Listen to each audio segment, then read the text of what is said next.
आज हाम्रो workshop प्रेजेन्टेसनको topic रहेको छ रिल्याप्सलाई हामी कसरी प्रिभेन्ट गर्ने भन्ने प्रश्न लिएको छ। ठिक हो? जो तपाईँहरूले लिएर आउनुभयो धेरै राम्रो कुरा हो। हेर्नुहोस्, हामी आज यहाँ छौँ। यहाँ हुनुको पछाडिको कारण चाहिँ हामी रिकभरीको प्रोसेसमा हामी गएनौँ।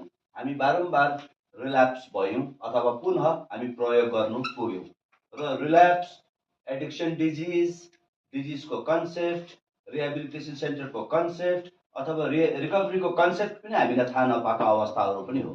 ठिक हो? सो आज हामी यो विषयमा कुरा गर्छौँ। अब यहाँ टपिक रहेको छ रिल्याप्स प्रिभेन्सन। अब रिल्याप्सलाई कसरी प्रिभेन्ट गर्ने भन्ने प्रश्न रहेको छ।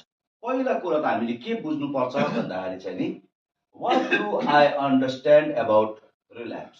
रिल्याप्सलाई लिएर मेरो बुझाइ के छ त्यो बुझ्नु जरुरी छ। फ्यामिली हेर्नुहोस्, यहाँनिर तपाईहरूले हामीले बिर्सिनु नहुने कुरा के छ थाहा छ मित्र?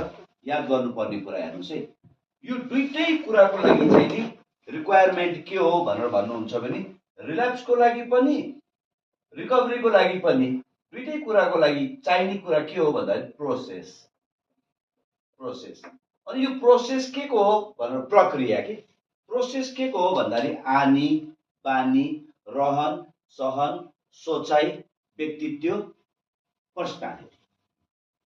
र हामीलाई त अब यहाँसम्म हामी क्लियर भइसक्यौँ कि we are a ill person भनेर, like addictive personality addiction disease जुन WHO ले पनि सर्टिफाइड गरिसक्यो। We all are ill person, right? So what kind of ill भनेर भन्दाखेरि यसलाई चाहिँ नि मेन्टल डिजिज भनेर पनि भन्ने गर्छ। मेन्टल डिजिज डजन्ट मिन कि म पागल भए, म सक्दिनँ, अथवा कतिले चाहिँ नि म नर्मल होइन पनि भन्ने गर्छ कि म बिल्कुल नर्मल हो।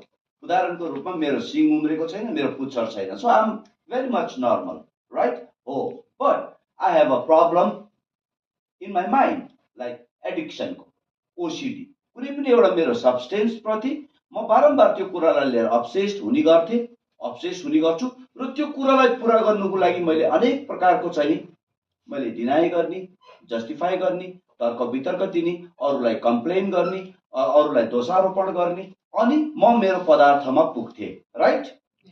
अनि म मेरो पदार्थमा पुगेपछि त्यो पदार्थले मलाई चाहिँ डिपेन्डेन्स बनायो।